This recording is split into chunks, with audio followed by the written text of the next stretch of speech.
So that's okay. Even when questions arise. Yeah. Second, this is always okay. Okay, good. Because that's the most important. Yeah. The quality of that is never going to be fantastic. But Better than it was. yeah. It's better than I expected. Yeah. That's good. That's good. And if it's working, then that's almost even statistics. Yeah. How many participants are Right. streaming, Right. and then perhaps we can check how we can download the stuff. Yeah. And perhaps make some cuts and Yeah. some like That would be, I mean, if you can help us with that, that would be really good actually. I just talked to the ministry and we appreciate something like that. They love it. Okay, nice. Yeah, so now it should be live. Okay, I'll check.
Hey everybody, welcome back. So before we start the actual presentations, I just have two very short announcements. The first one is that the IT department here at the school have very high security standards, so which makes it a little bit cumbersome sometimes to get Wi-Fi. But we do have codes and passwords for Wi-Fi over here, if anybody needs it. So I can maybe pass that around, and if you need it, just grab one of those pages, and you can use it. Okay. And the other thing is that I heard that it was apparently a little bit hard to hear in the background when questions were asked up here in the front. So maybe when we're asking questions, if I may ask you to kind of stand up and maybe direct yourself a little bit more also towards the audience to have an easier process. Okay, but that's all. Okay, so welcome back to the second session of the presentations. We have, as the previous one, 1 hour and 40 minutes. But in this session, we have 3 presenters. So we're going to start off with Valentine Mogaram, who's a professor of sociology at Northeastern University in Boston, and she's the director of the International Affairs program there. Prior to that position, she was the chief of the section of gender equality and development at UNESCO as well. So the floor is yours. Thank you so much. It's really quite a pleasure to be here. The conference has gotten off to such a brilliant start. And I'd like to thank Anders Olofsgaard and Ina Ganguly for organizing this kind of invitation. Now, I'm shifting the discussion just a little bit because the focus of my talk today is really on democratic transitions that are ongoing in North Africa. I'm sure everyone here has heard of the Arab Spring. And the divergent paths, actually, that countries have taken in this Arab Spring. And the countries that I focus on are the North African countries, that is the Maghreb countries, Algeria, Morocco, Tunisia, plus Egypt and Libya, to try to explain several issues here. One is, what were those factors and forces that contributed to these different outcomes in terms of women's participation and rights in these 5 countries? And how has women's political leadership influenced the ongoing democratic transitions in these countries, but in particular in the more promising countries of Algeria, Morocco, Tunisia? So I think what will be new to some of you in the audience is some of those details about what has been going on in the countries and why the outcomes thus far have been so very different. And I should point out again that this presentation today is part of a much larger project in which I am looking at and comparing democratic transitions in the Arab world with each other, but also with other so-called third wave democratic transitions, to see the similarities and the differences in the dynamics and in the outcomes. So I want to start by saying that women's political participation, and especially the parliamentary representation, is certainly an important indicator of women's rights and their access to political power, but it is not the only indicator or causal factor. To be sure, the quota revolution has served to increase women's political participation in many parts of the world, but women's increased political participation, in my view, certainly must be supported, in part because of its democratic potential, even though we know that women in power will be divided over such issues as reproductive health and rights, sexual rights, and equality within the family. The main point, however, is that for this quota-driven parliamentary representation to be effective as a pathway to women's empowerment, other factors need to be taken into account. These include the nature and type of state and political society and the strength of modern institutions, the social structure and civil society, including the number and visibility of women's rights organizations and well-resourced policy agencies, and characteristics of the female population, i.e. in terms of indicators such as literacy, educational attainment, and labor force participation. The nature of international connections is also relevant. In many cases, the imposition of forms of governance or the presence of domestic resistance movements to foreign invasions and occupations can stall or set back the advancement of women, as I suggested in one of the questions that I posed today. Now, although we expect that a high proportion of women in parliament can make a difference in terms of legislative bills for women's rights, this has not proven to be the case in countries such as Afghanistan, where women are 27% of members of parliament, and Iraq, where they are 25%, because of the factors I mentioned. And I'll talk a little bit more about those necessary factors and forces in a moment. And the same holds true for Libya, which reported a 16.5% female share after its 2011 election. So in the present context of democratic transitions in the Arab world, which came about following mass social protests, we need to examine carefully the factors that enable women's political leadership and empowerment and those that lead to less optimal outcomes. So let's begin by examining what the feminist literature says about women in democratic transition. And we now have a fairly robust literature which emerged in the aftermath of the transitions in Eastern Europe and the Soviet Union, which then started by comparing outcomes in Eastern Europe and Soviet Union with the earlier ones in Latin America. And now we also have studies on South Africa, the Philippines, Indonesia, Turkey, and elsewhere.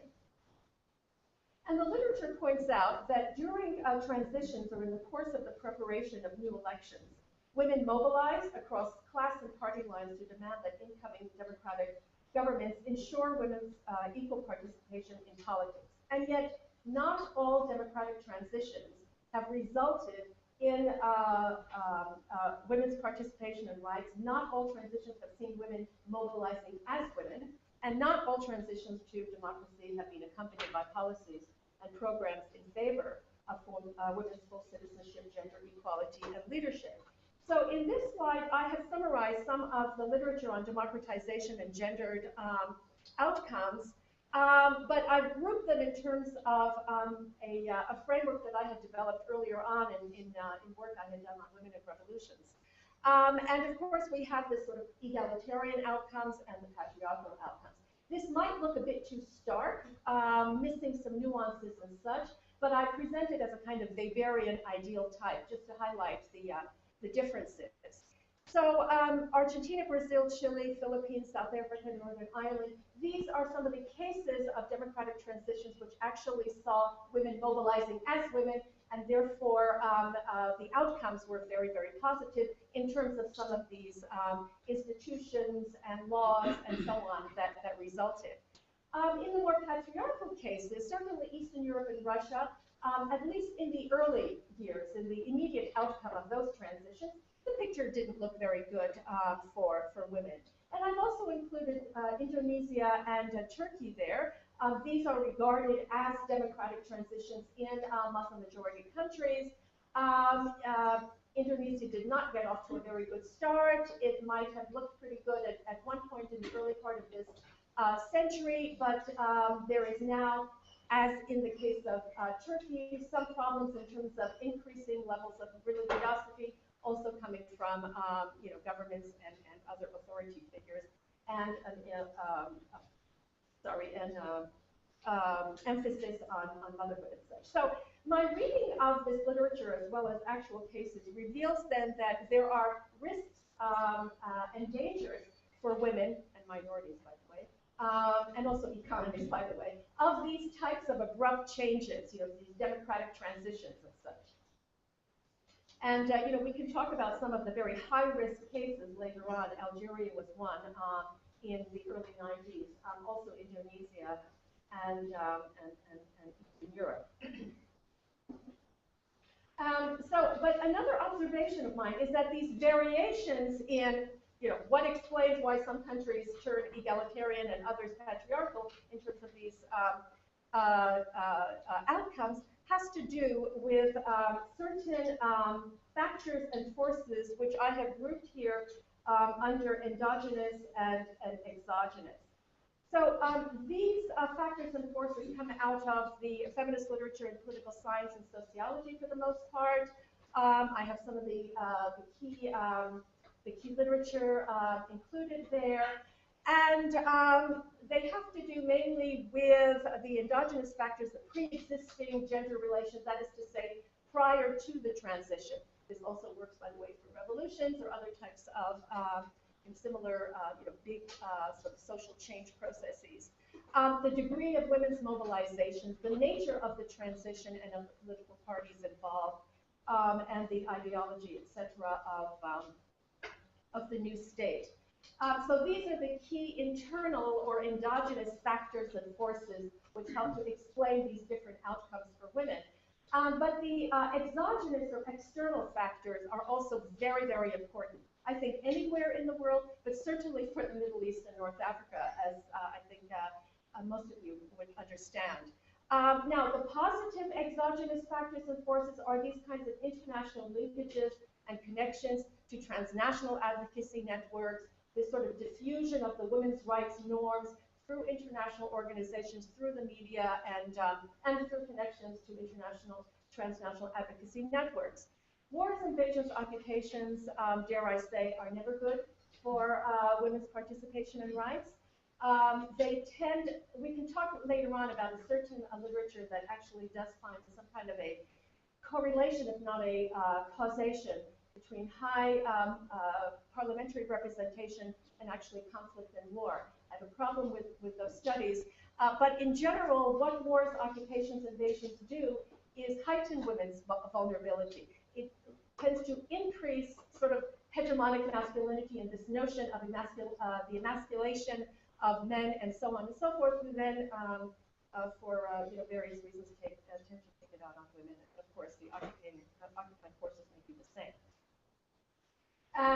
So these are the factors and forces that I mentioned earlier too, which also will help explain or predict whether, for example, a parliamentary quota will work or not, will have an impact or not. So in addition to this literature, I also draw on the larger literature on democracy and on transitions to help to develop some hypotheses and so on. And in this wider literature on transitions, transitology, some people refer to it, there is a debate about whether socioeconomic factors and forces are the main drivers of pro-democracy movements and also of the capacity for those movements to then end up with democratic governance and consolidation, or whether cultural factors are the main predictors. Combination. So again, I have grouped from this literature, I have grouped these factors and forces from this body of literature, grouped them around endogenous and exogenous factors and forces. So in a lot of the literature, it is indeed socioeconomic development. Indeed, you know, Jaworski and others have a certain threshold of GNP per capita, below which, for example, you know, countries will not fare well, and so on. An educated population is identified in some of the other literature. The famous sociologist Barrington Moore, of course, talked about how a modernizing bourgeoisie was absolutely necessary for, in particular, for revolutions that then turned democratic. And in my work since the early 1990s, I have pointed to modernizing women as a key element and force. The exogenous variables that influence democratization via forces that work globally and within a region are, again, these diffusion processes, international linkages, and, of course, foreign intervention, which can be very negative or positive. And so these factors and forces then shape and influence the grievances, the political opportunities, the capacity of social groups to mobilize, and of course to frame the issues in a way that resonates with different publics. So how might these frameworks, both the feminist framework that I mentioned and the mainstream democracy literature, be applied towards an understanding of the causes, force, and consequences of the Arab Spring? I won't spend very much time on this, but here is a way of applying those studies to point to the role of socioeconomic and cultural factors and forces in generating those mass social protests that constituted the Arab Spring. So now let's take a closer look at women's participation, rights, and leadership in North Africa in particular, and at those factors and forces that advantaged or disadvantaged women and the women's rights agenda after the Arab Spring. And first I want to look at one of those factors that I had mentioned earlier, pre-existing gender roles, women's legal status, etc., etc. So here, the three Maghreb countries have an advantage over Egypt and Libya, as there are very important precursors to women's political involvement in the Arab Spring and afterwards. So these precursors help to explain, for example, why it was that Tunisian feminists were able to win the debate in the Constituent Assembly over this, the question of equality versus complementarity in the Constitution. And they also help to explain this growing presence of Maghreb women in political leadership, and I'll show you some figures about that in a moment. So the formation of this transnational network of Algerian, Moroccan, Tunisian women, the Collectif, was really very important. They have been extraordinarily active since the early 1990s, when they formed in the run-up to the Beijing conference. They have been responsible for a number of publications, policy papers, and so on. A paper that they produced, a study that they produced on violence against women in the Maghreb countries, was then referred to by President Bouteflika in his March 8, 2001 statement and speech. And that subsequently led to a number of policy initiatives and legal reforms.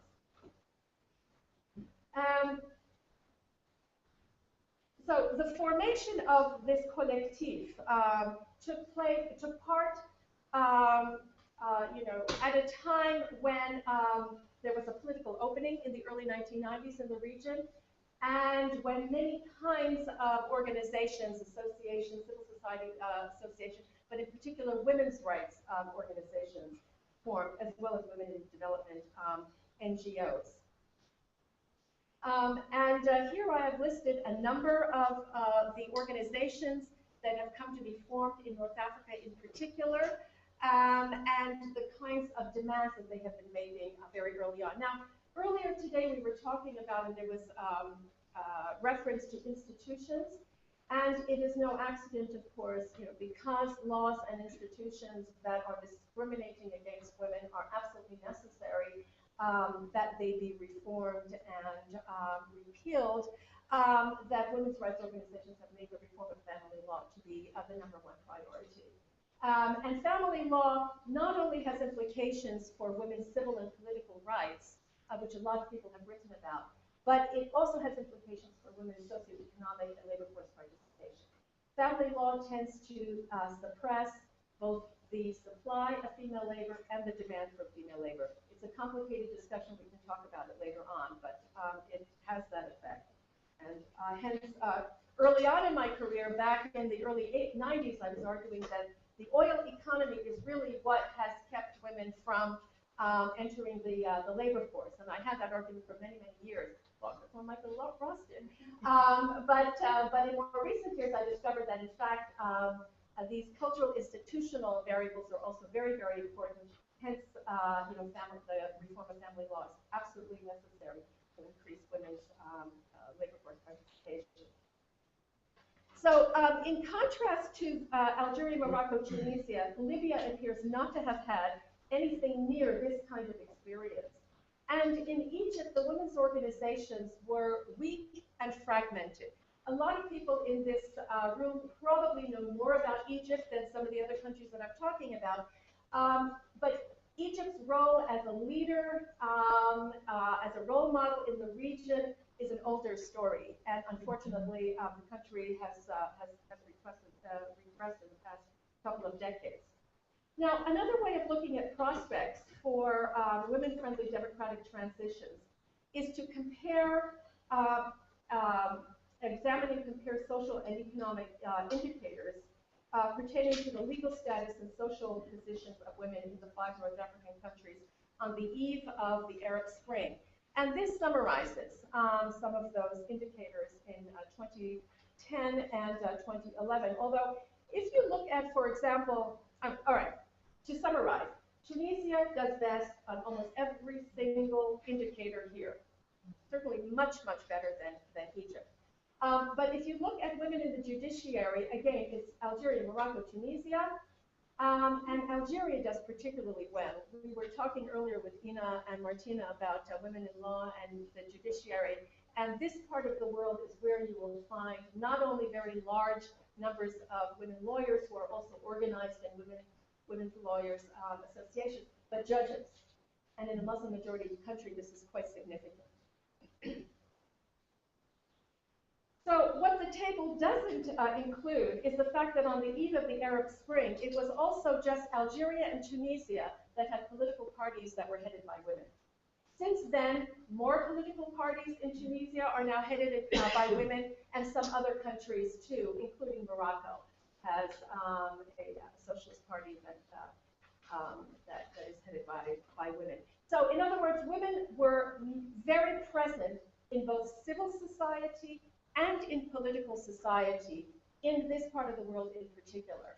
And I think that's a very, very important point to note, because these precursors are very important in understanding and explaining these divergent outcomes and the prospects for women-friendly democratic transitions. It's also important, of course, to note the policy changes that have occurred as a result of the activities of the women's rights groups and of their alliances with certain elites and so on. It is sometimes argued that the policy and legal changes that occur in the Middle East and North Africa are the result of top-down initiatives. That is absolutely not the case. The family law reform in Morocco, for example, was not a gift on the part of the king, but rather the end result of over a decade, of 12 years, of lobbying, research, lobbying, and advocacy on the part of women's rights organizations in Morocco. So these are some of the legal and policy changes that have come about as a result of that kind of advocacy work. So I don't have enough time to talk about the socioeconomic factors and forces that that are different across these countries. But I do want to draw your attention to the importance of cultural change. If we want to try to understand why it was that Tunisia has been doing so much better than Egypt, I think we can look at this survey, which I think some people here might be surprised about, but perhaps you won't be surprised, given that you have heard and read a great deal about the unfortunate sexual harassment of women that has taken place since the Arab Spring, although it didn't begin with the Arab Spring. This is a survey that was done from a number of Muslim-majority countries, but I have just summarized the data to really draw the contrast between Egypt and Tunisia. And I think that's rather self-explanatory, and you can see how Tunisia is definitely much more liberal and much more advanced in terms of these necessary cultural changes. Also, by the way, the socioeconomic changes that are necessary to ensure women's participation in these new forms of governance and to ensure a more women-friendly democratic outcome. Lots of other things as well, but I don't have time to discuss that. So, just in a word, my argument, therefore, is that structural, institutional, and cultural changes alike created the conditions conducive to the formation of pro-democracy movements, but to varying degrees across the countries affected by the Arab Spring. In North Africa, these necessary changes were least prominent in Libya, followed actually by Egypt. But in Libya, this is why, for example, after Gaddafi, the country descended in a weakened and fragmented state with no leadership, let alone female leadership, in great contrast to Tunisia. In Egypt, women's organizations for decades were denied the kind of state support for women's rights enjoyed in the Maghreb, and they were unable to affect policy making. So in this respect, it's really Tunisia that stands out over and above all the other countries, but followed by Morocco and, of course, Algeria. Algeria, of course, did not have the kind of mass social protests that some of the other countries had, and yet Algeria has some very interesting developments, such as right now it is one of the top countries in terms of women's political leadership and participation. Something like 20 or 25% of the cabinet is now female, appointed recently by President Bouteflika. A quota was instituted, and currently nearly 32% of the parliament is female. This did not happen overnight. This did not occur in a vacuum. This was not just a gift on the part of the government and the president. This has been the process of longer-term structural and political developments and effects. In the year 2000, for example, Bouteflika appointed 5 women to the cabinet, in a sense, as a reward for the position that women's rights organizations had taken during the dark years of the terrorism and so on. So I don't have time to go over all of this. There are also risks for women and for the governments, frankly, in all of those positive cases as well. But the question then, I suspect, is whether women in civil society, in the political parties and in government will be able to enact the sort of broad socioeconomic and political changes that were called for by the Arab Spring protests. Certainly there remains some unfinished business with the long-standing women's rights agenda in the region, such as family law reform and violence against women, both of which affect working class and poor women more than the elite women who have actually been pushing for these. There's also the matter of women's high unemployment rates. It is likely that the women in political leadership will take on those issues. I did mention earlier that there are always divisions among women in the political sphere. In Morocco, for example, the women from the Islamist parties tend to be far more conservative than the women from the left and liberal parties. And so there's some tension over particular issues there. For example, support for single mothers with children out of wedlock, sexual and reproductive rights, and so on. But what I have argued here is that this capacity for women's political leadership is the end result of a long-term structural and organic social change, as well as of strategic campaigns and coalition building. And I'll end there. Thanks.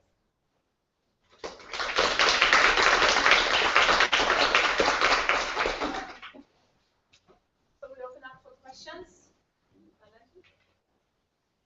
And remember then to just make sure that the audience in the back also knows if you raise yourself. Hi, Sarah Thompson, Research Administrator for Foreign Affairs.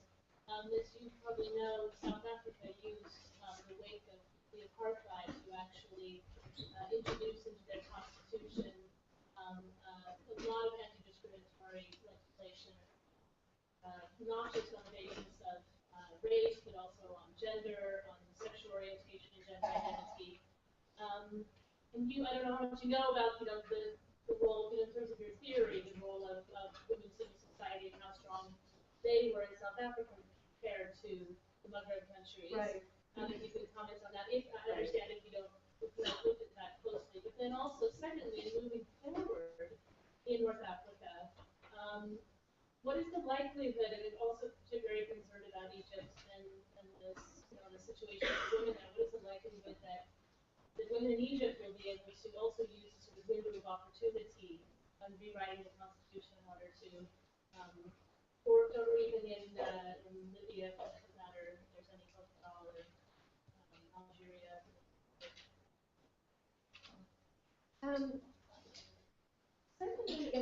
Certainly in South Africa, I think some of the key ingredients that I mentioned were present.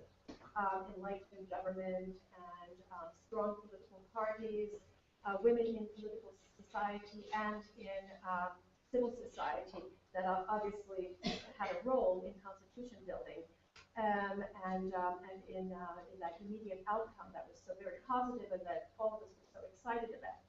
But I think if you look at the larger status and state of the female population, that's where you see the deficits. And of course, that is the legacy of the apartheid era, in terms of the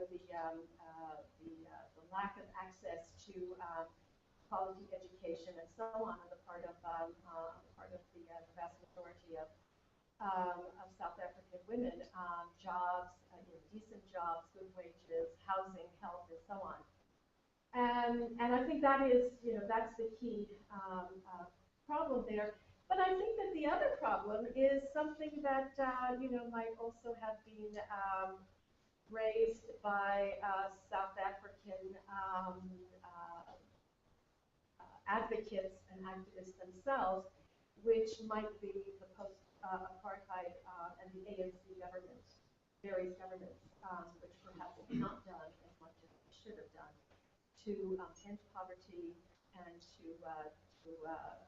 raise the status of women. So I think if you look at both these characteristics of the female population and some government policy, perhaps the answer is there. I've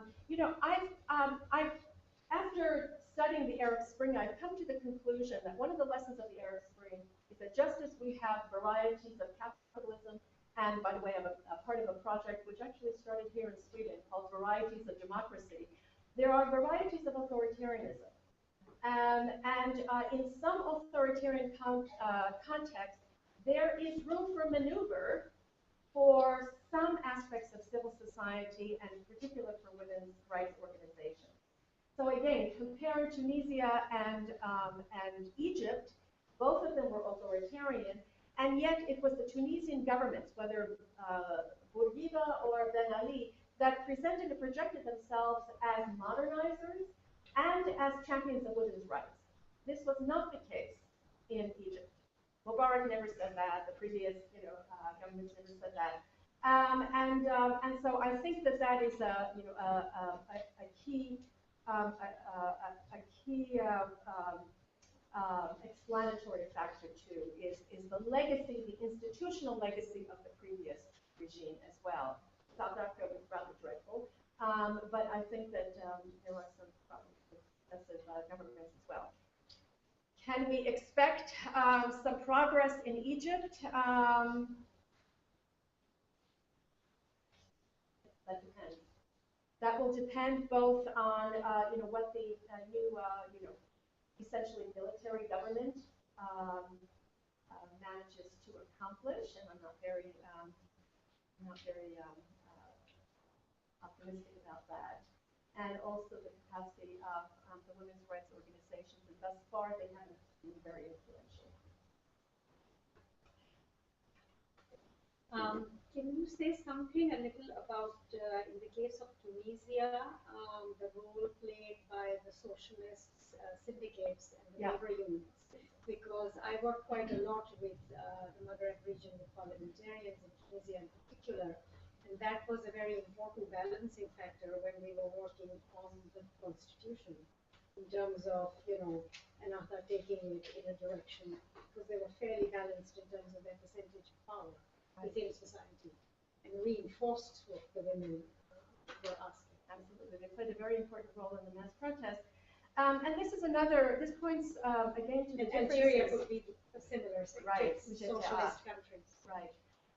This also points to the key differences between Tunisia and Egypt, for example.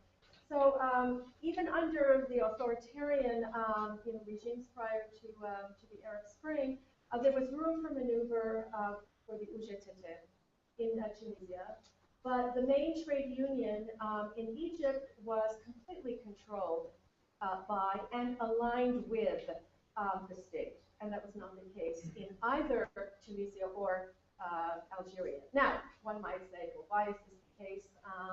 I mean, it may have to do, again, with the way these regimes presented themselves, but one might also talk about the institutional legacy of perhaps French colonialism as well in North Africa, which has left a legacy of strong trade unions, as well as a judiciary, perhaps the role of women in the judiciary has something to do with that as well, and the education system. So yes, the UGTT and the UGTA in Algeria have been very important, and it's also very interesting to note that the women's rights organizations have actually have formed coalitions with the main trade unions. And a woman that I interviewed, a key activist in the main trade union in Tunisia, who's also a member of one of the feminist organizations, was just elected the Secretary General of the health sector of the UGTT. So I think that gives you some sense of the way in which Tunisia is really quite significant, quite different, and that helps. So all of these long-term changes help to explain why women's political leadership is so much more advanced there than the other countries.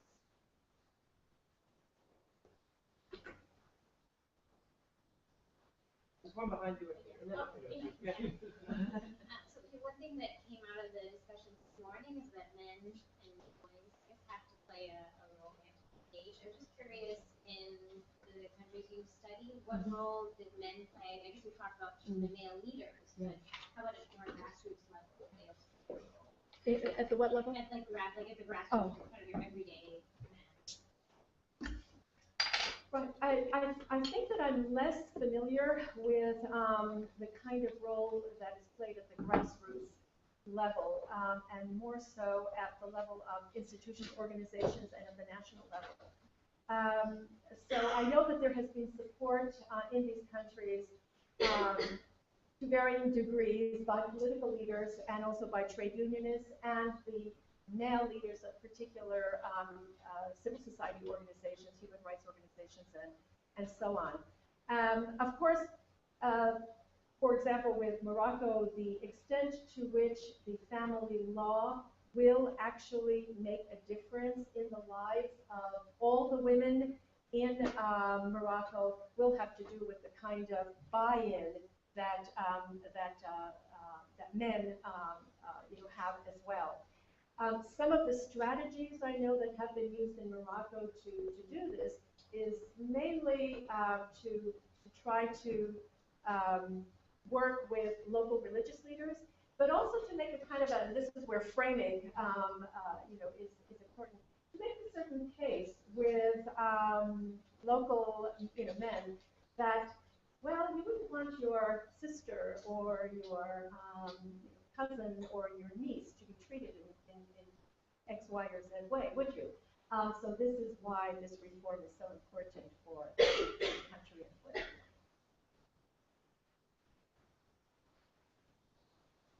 Thanks. No, it's a great presentation, I think, and a really interesting overview for those of us who know much less about the region. I had a couple of questions. One is about the kind of the disconnect that we see in the region between rising education levels on the one hand and the scope of economic opportunities on the other, the fact that they haven't really increased very much, and whether that might play into the story as well around kind of political kind of transitions as well. So to what extent does the lack of economic opportunities affect kind of the political space, the political economy? Because one of the stylized facts which is different is that you have had very significant increases in labor participation, for example, in Latin America. In ECA, it was already very high. So maybe that could play into kind of your regional typologies. And then the other one, which was only just briefly alluded to in your presentation, it's partly a selfish question because I'm doing some work on veiling in Muslim majority countries using the Gallup World Poll. And it was interesting, you had the question there about women being able to decide what they want to wear, and that it was only, I guess, 14% in Egypt, 56% in Tunisia. But if you had any kind of reflections on kind of the new veiling movement and how that might be interpreted in the context of the new veiling movement? Well, just kind of the very high, the increasing rates of veiling in a number of countries, and how that might be kind of interpreted in the context of what we're talking about here as well. Okay, so labor force participation and economic opportunities. Yes, they are very serious issues in the region, and they were among the drivers, actually causes of the mass social protests. Now, the high unemployment rates really started spiking in the early 1990s, but that also coincided with the shift in the political economy of the region, which came into alignment with the global shift from more an étatiste type of economic development strategy to privatization, liberalization, and so on and so forth. So, whether or not one caused the other, they are certainly correlated, and the literature on the Middle East does emphasize that. And prior to that shift, there was almost no unemployment among college-educated, university-educated, or secondary school educated. Now, we're also talking about a smaller base then, because education has certainly expanded exponentially since then. And so, there is a debate among the Middle East, economists and political economists as to what is the best way forward to address unemployment. There are a lot of discussions about entrepreneurship, of course, but there's been that discussion for 20 years, and that hasn't helped very much as well. Public investments are not as good as they ought to be. And there's a great deal of, for example, infrastructural development and repair that could, for example, be employment generating.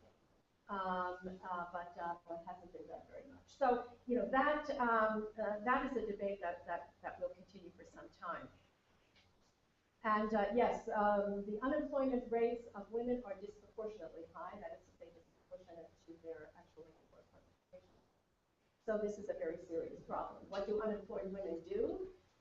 They join civil society, and they form their own NGOs, and in many cases they form women's rights organizations.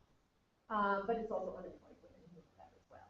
So yes, the whole economic scene and the unemployment problem are key drivers of the mass social protest, and they also constitute major challenges for these new governments. On veiling, The sort of rise of or return to veiling has been the subject of a lot of studies since the 1980s. Because, again, veiling or reveiling coincided with the rise and expansion of Islamist movement. And so despite the fact that many surveys might say that women prefer to veil because they find it a source of their own expression, religious expression, cultural expression, and so on, there is clearly a correlation between the rise and expansion of political Islam and the rise and expansion of veiling or reveiling.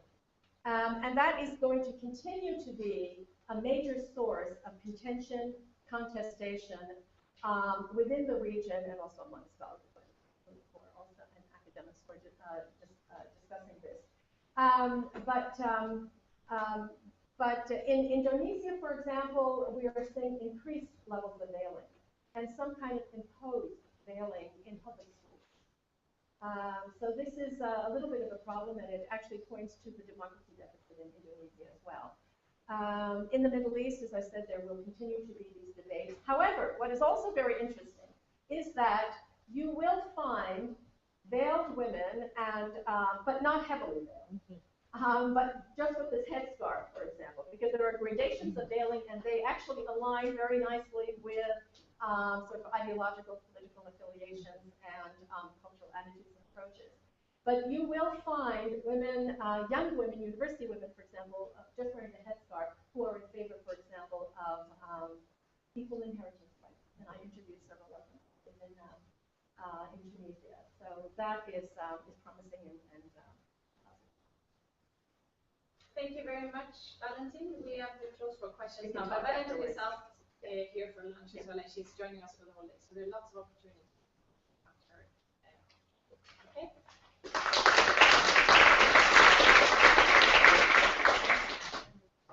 Okay, so next out to present is Andrew B. So he's working at the World Bank's Office of the Chief Economist for East Asia and the Pacific. And prior to joining the bank, he was based in Kabul, and his presentation today is going to be covering evidence on empowering women in Afghanistan. So interesting as well on this topic, and being in Sweden, is that Afghanistan is Sweden's largest aid recipient country, and Sweden has a very long-term commitment to Afghanistan, where the aid is committed to be announced to last until at least 2024.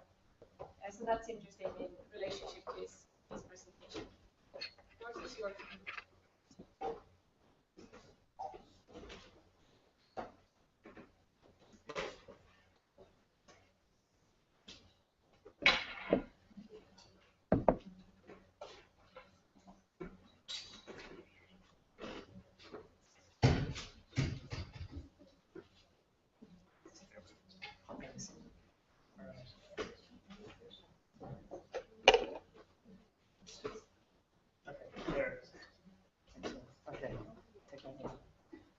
Thanks very much to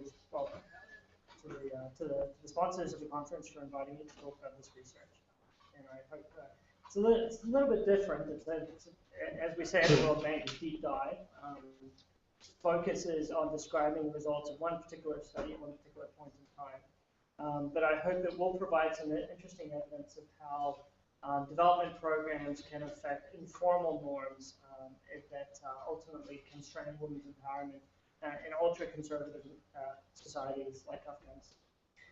So this work is joint with two co-authors, Fatima Christia from MIT and Ruben Anakolopov from Pompey. Okay, so I'm just going to start out by providing a little bit of background on both Afghanistan and then the broader impact evaluation in which the study was couched. So over the course of the past decade, as I'm sure many of you are aware, Afghanistan has made great progress in improving women's access to education, healthcare, and public office. Obviously, as has been mentioned, there's about a quarter of the Afghan parliament is now women. Female enrollment went from virtually nothing to very high levels, at least in primary. But despite these improvements, obviously, Afghanistan remains among the most difficult and dangerous places in the world to be a woman. I'm sure many of you have heard the media reports, horrific media reports, about the struggles that women face in accessing justice, and wide variety of problems that they face. This is particularly concentrated, these problems are particularly concentrated in rural areas outside of Kabul, where the rule of law is very weak. There are cultural norms, such as gayrat and purdah, which translate as honor and curtain, that basically restrict women's mobility completely. They completely preclude, in many cases, participation in local public affairs. Women are expected to remain behind the curtain, inside their compound, outside of public view. Conflict and insecurity often further aggravate the situation by creating further limits on female mobility. So in a context where rule of law is very weak, you have these deeply embedded cultural norms that have been around for hundreds, if not thousands of years, formulating effective policies that can empower women, increase female participation in economic activity, political and social activity is often very difficult. Okay? The absence of a rule of law prevents legislative action really from being effective. But a number of years ago, the designers of what turned out to be the largest development program in Afghanistan came upon an interesting hypothesis that they could use these development programs, which penetrate very deeply into the countryside and which involve entire villages often, could be used as a vehicle for female empowerment. So since 2003, this one program, the largest development program in Afghanistan, the National Solidarity Program, has tried just this. This has tried a radical but yet very simple approach to ensure that women participate in local development decision making. So just to provide a little bit more detail about what the program does, it's a community-driven development program, and it covers around 35,000 villages in Afghanistan. Afghanistan in general has about 45,000 villages. This covers a broad swathe of the country, covering many insecure areas. It receives approximately $260 million in funding a year, which makes it the largest development program in the country. And it's funded by international donors. It's facilitated by international and local NGOs, so these are the ones that are out in the villages actually implementing the program. But it is a government program. The government of Afghanistan puts its stamp on it. It's understood by villagers to be a government program. An interesting tidbit, the program was actually founded by more or less two people. One, Scott Guggenheim, who's a famed World Bank sociologist. The other, Ashraf Ghani, who of course is currently running in the race for the Afghan presidency. The program is designed around two fundamental interventions. First, it creates this gender-balanced community development council. This is created through a secret ballot universal suffrage election. So as a result of this policy, at least half of these council members must be women, and the election is invalid unless women actually participate. This is absolutely radical, as I'm sure you can imagine, in the context of an Afghan village, where throughout history, women will have had little, if any, participation in local public governance. The second intervention on which NSP focuses is to fund local development projects. So projects focused on drinking water, transport, irrigation, electricity. These are selected and managed by CDCs, and then NSP disperses approximately $33,000 on average to a village to fund these activities. Now, NSP also mandates that at least one of the projects that NSP funds in each village must be selected by the female members of the CDC. Again, a fairly radical yet simple procedure to ensure that women have a meaningful role in decision making.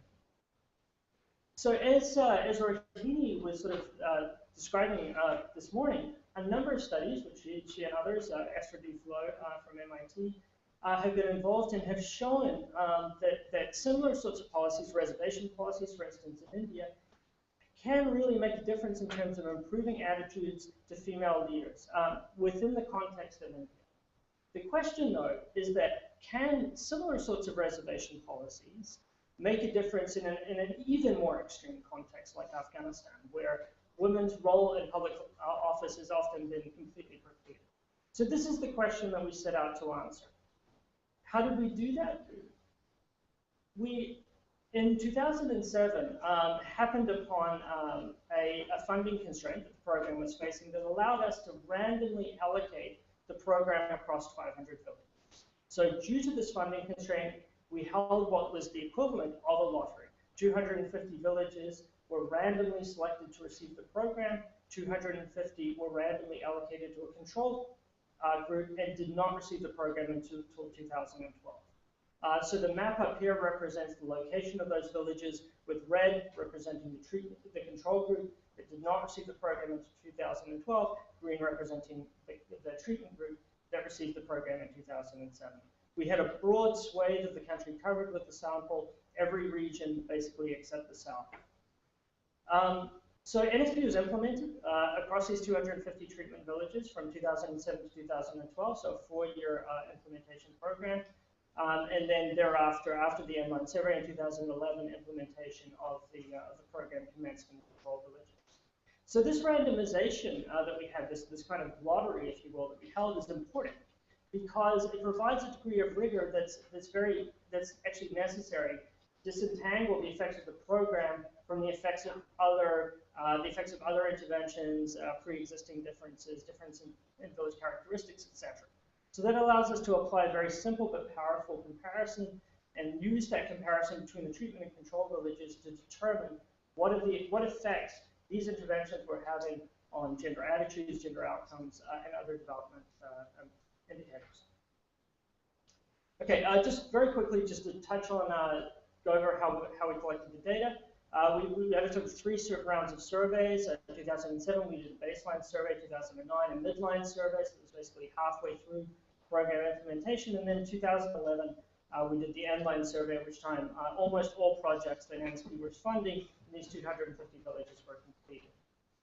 We undertook both household and focus group surveys. Household surveys were administered to a random sample of both male and female villagers, and then we also did focus group with male village leaders and their female relatives.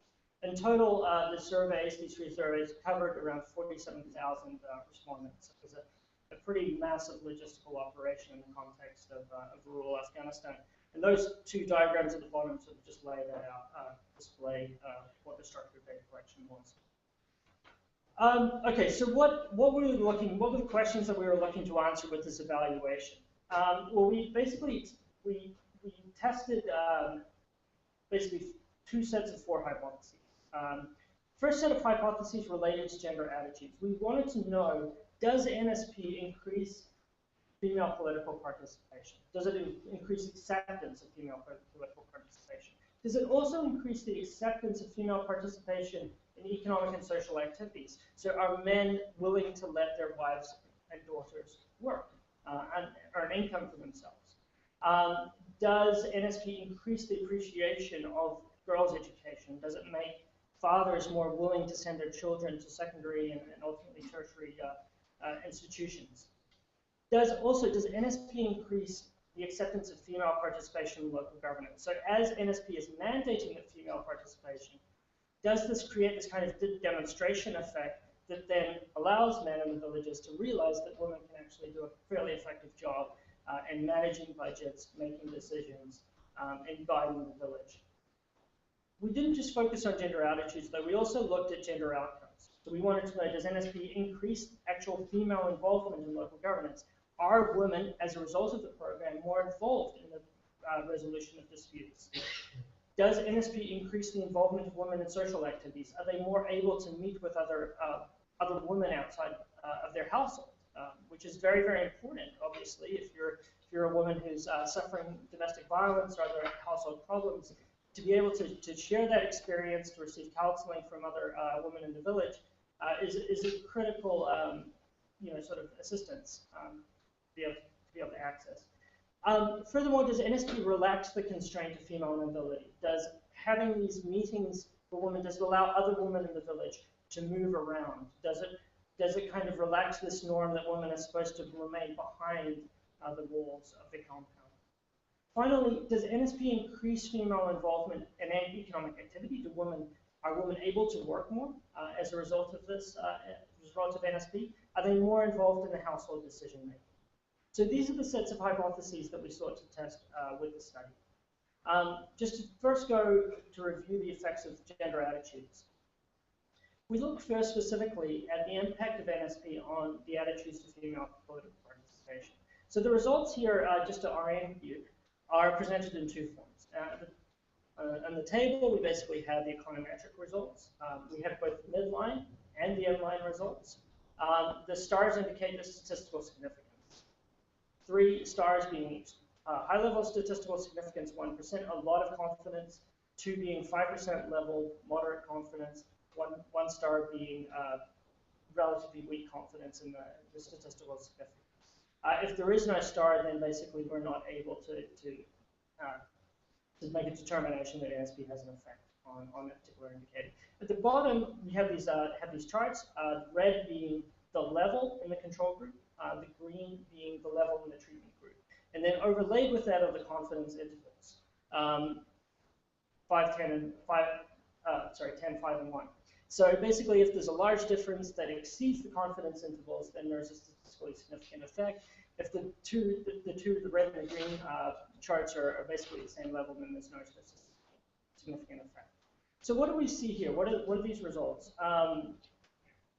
So first we ask the question to men, and being in the table men, being female women.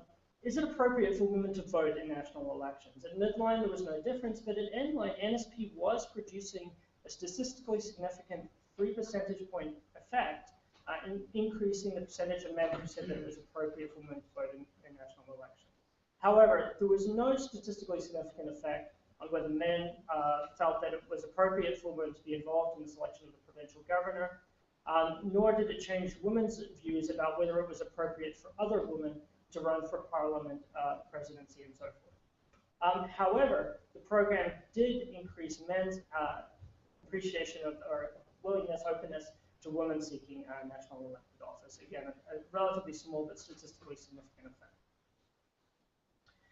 How did NSP change women and men's attitudes to female economic and social participation? Is it acceptable for women to work with government and NGOs? We asked this to both men and women. We see kind of a diversity of effects. Women at midline were more, as a result of the program, were more able to, more willing to tolerate female working employment with government and NGOs. However, at endline, men had that same effect. They were more open to women working with government and NGOs. However, we didn't see any statistically significant effects of NSP on whether men were more accepting of women being able to be treated by a male doctor, and women were no more likely to say that they would be willing to be treated with a male doctor. But as you can see from the bar charts, both of those levels were very high already. I'm not sure whether people are answering completely accurately, but you see there's very small space there for actually. Attitudes towards female education and the aspirations of young girls. Okay, so we had interviews with girls between 7 and 14. We asked them, do you aspire to work in a professional occupation such as being a doctor, professor, so forth? NSP does not seem to have any effect on it. So that if there is this effect in changing norms, it's not yet filtering through to the woman. Girls were also no more likely to say that they were willing to attend university. Men, male fathers of women, were no more likely to say that that girls should receive the same education as boys. And we also tried to ascertain the value that was placed on a female birth relative to a male birth. Unfortunately, we didn't see any impact of NSP on that. Okay. Finally, we look at probably what is maybe the most direct impact. We look at how is NSP changing, if at all, attitudes towards female involvement in local government. Okay.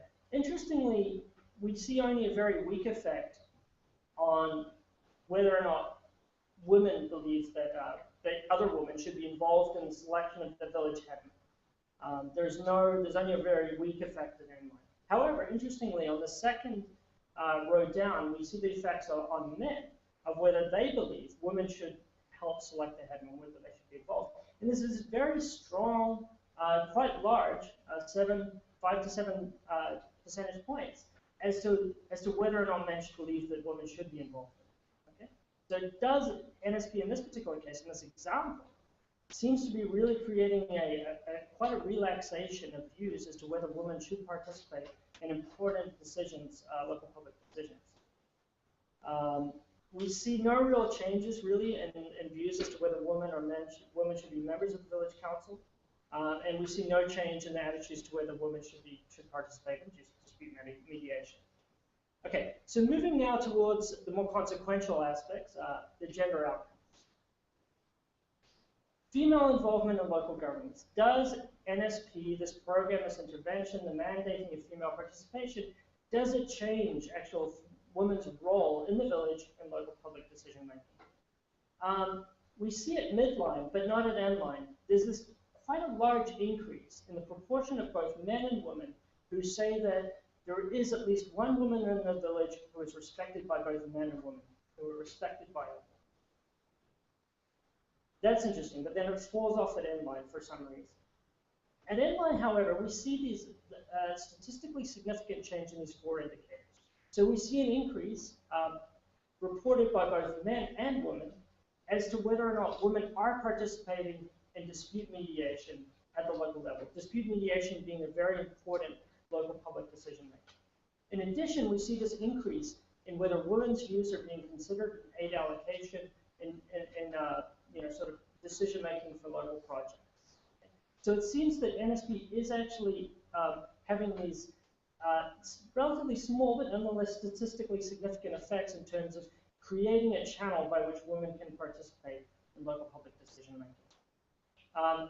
However, when we turn into this question as to whether or not NSP is increasing female social activity, the participation of women in interacting with other women in the village, we don't really see any statistically significant effects. As a result of NSP, women are no more likely to socialize with other women in the village.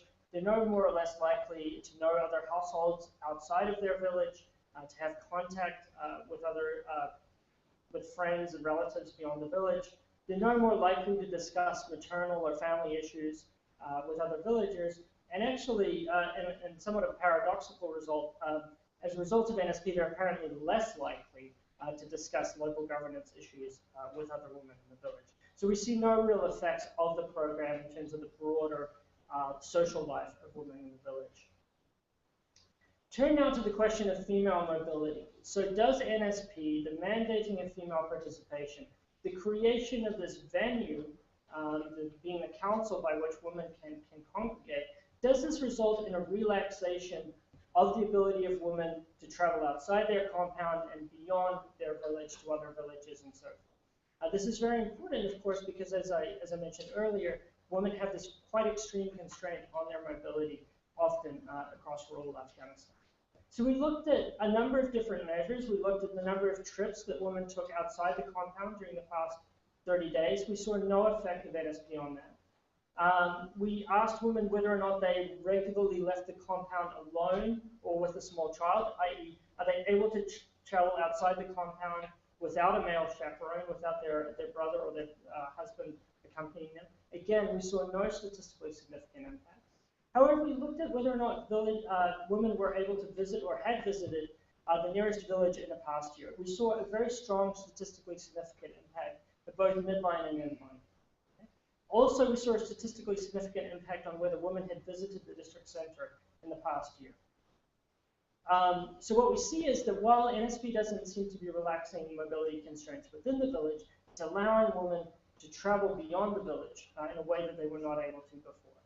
Why is this? Well, it seems that if you look at the final 2 rows here, we see that NSP, at least at midline, is allowing women to meet with other women from other villages, and allowing women also to meet with the district government.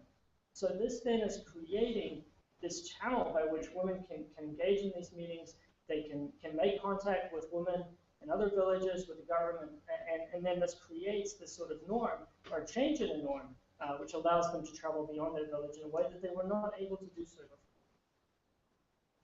Okay, we now look at economic the impacts of NSP on women's participation in economic activity and household decision making. At midline, we see this change. We see that NSP actually allows women to generate income, to take a job outside of the household in a way that they were not able to do so. However, at endline, after the completion of projects, this was not actually the case anymore. There was no durable change in women's economic activity. Why? Maybe the involvement of women in economic activity was tied to the projects that were being implemented under NSP. We also saw no short-term or durable changes in whether women were able to exert control over their income earned, whether they owned one or more types of assets, or whether they exerted control over the assets or income generated.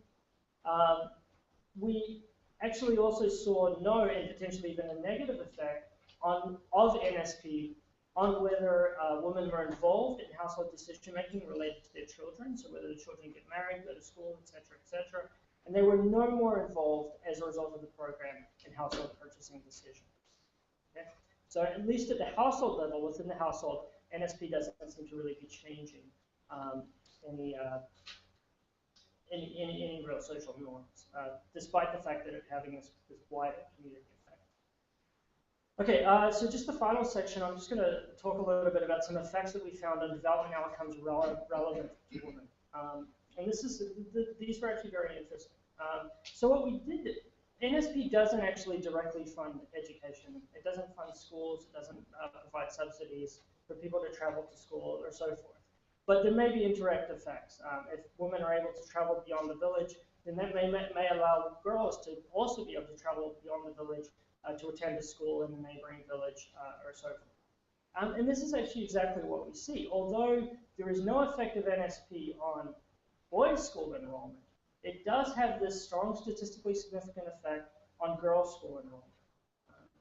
So if you look at the bar chart, the second one, first right at the top there, first being boys, the second being girls, you notice there's sort of a difference between the red and the green, the control and the treatment, which shows that girls are actually attending school more if they've lived in a village that has NSP. Okay? So and actually, interestingly as well, girls seem to be more adept at actually performing basic calculations and basic mathematics if they lived in a village with NSP. So it seems that NSP was actually having this effect in reducing constraints on inter-village mobility. This was flowing through to girls and allowing them to attend school and ultimately, obviously, learn interesting things. We also found this very interesting effect on the effect of NSP on voting in the parliamentary elections in 2010. It was present for both men and women, but it was actually very strong for women. Okay? So NSP also seemed to be able to have this effect of allowing women to actually participate more, obviously, in the democratic process. Okay, we look at access to healthcare. Does NSP, as a result of reducing these constraints, allow women to better access healthcare? Because often they'll have to travel outside of the village or at least receive doctors or nurses or midwives into their compound in order to be able to receive that medical care. Again, we do see this change. We see that children, which are often obviously looked after by women, were more likely to have visited a doctor in the past year as a result of the program. We saw that there were more episodes of prenatal care, so pregnant women were more able to be able to see a doctor or other medical professional. And we also found that women were more likely to have been treated by a medical professional if they suffered an illness as a result of the program. So this relaxing of these constraints on female mobility seem to actually be having these quite important consequences in terms of access to healthcare. Okay, so the final indicator that I'm going to report, maybe the most important, maybe the most frivolous, it just depends on your point of view, happiness, okay? Does NSP, does this intervention, does it make men and women more happy? The interesting thing, of course, is that it makes absolutely no difference to men. So men are as grumpy as they are with or without the program. However, it actually does seem to actually make an impact for women, particularly if you're very sad. Women who are unhappy or very unhappy with their life are somewhat less likely to report being so if they lived in a village with NSP. This makes sense, right? Because women are, as a result of NSP, are more able to sort of access counseling services. They're more able to reach out to other women in the village to meet with them, to actually travel beyond the village, to see that their children are going to school and so forth. So as a result, it makes sense that they're less likely to be unhappy if they've actually received NSP, received the program. So that, maybe again, frivolous, very consequential, depends on you, but it was very interesting that this process that NSP seems to be getting started actually led to this reported change in at least the level of unhappiness. So I'll just skip over that because I'm running out of time. Just move to the conclusions. Okay, so what do we actually see? Obviously, there's a lot of results, and I apologize for barraging you with all this data. But sort of what we see out of this, obviously, is that NSP, and specifically NSP's practice of mandating female participation, does seem to produce this durable change in attitudes towards female participation in local governance. And that's a very strong effect across a number of different indicators. There's also weaker evidence that NSP is changing men's attitudes towards female participation in economic activity, and also towards female participation in wider national politics. So there are norm changes that we've detected as a result of this program. These norm changes seem to flow through to actual outcomes. We see that NSP is producing durable increases in female political participation, particularly at the local level, that it's increasing intra-village mobility, and it's also improving female school attendance and their access to health care. Okay. However, while it seems to be having these effects at the community level, NSP doesn't really seem to be changing much at the household level. Women are no more likely to be involved in economic activities, no more likely to be involved in social interaction with other villages or household decisions. So NSP's mandating of female participation does result in norm changes related to female participation in public affairs and produces spillover benefits to development outcomes for women. That's the good news. Okay. However, it's no magic bullet. It's not transforming how men and women interact within the house. It's not, sort of greatly relaxing the severe constraints that women face to becoming involved in economic activity and actually exercising control in their actions. However, it is interesting that, in this context of Afghanistan with such extreme constraints on female participation, on female involvement in any range of social activities, that a development program can actually have these gradual but nonetheless substantive changes as a result. So, interesting sort of series of findings. Thanks. So we have room for one or two questions to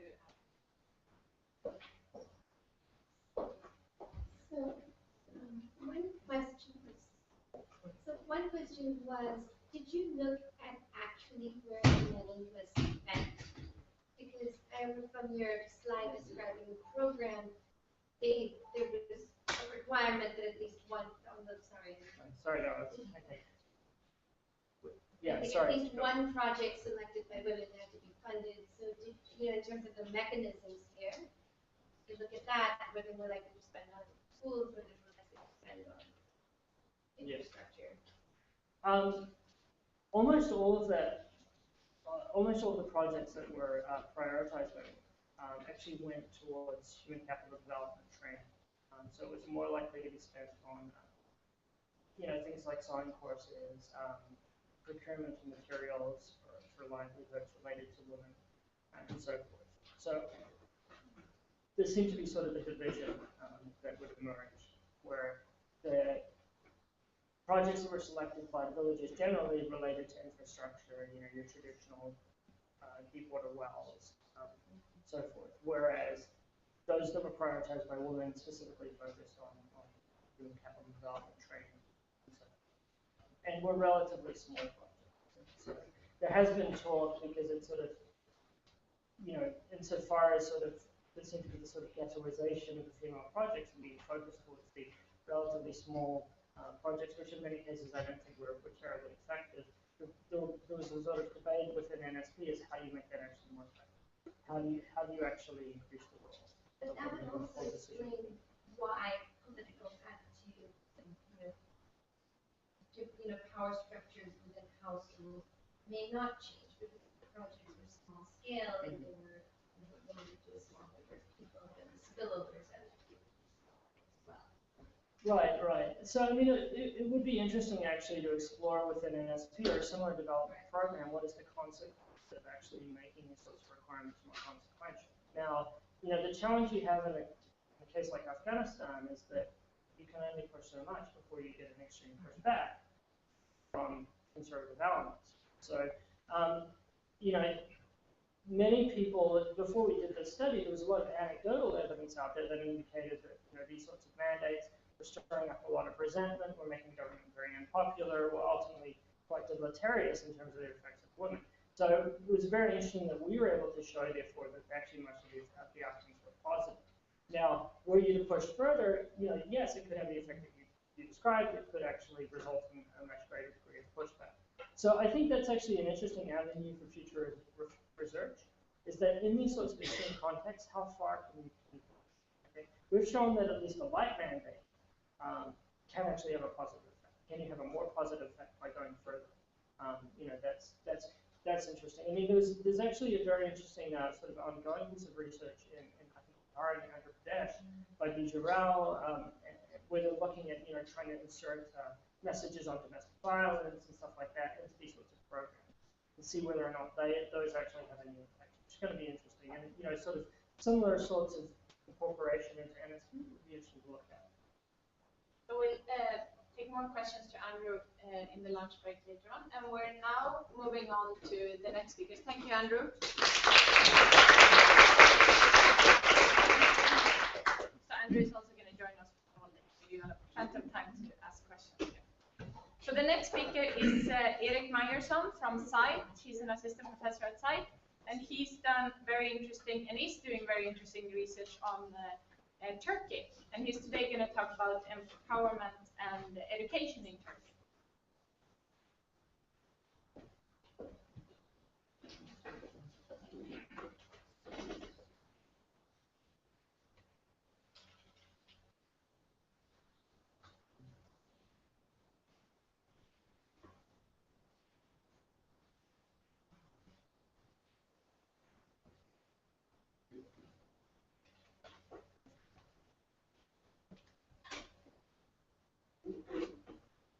Right. Yeah. So thanks very much for the opportunity to come and talk about my research. I very much enjoyed the previous presentation.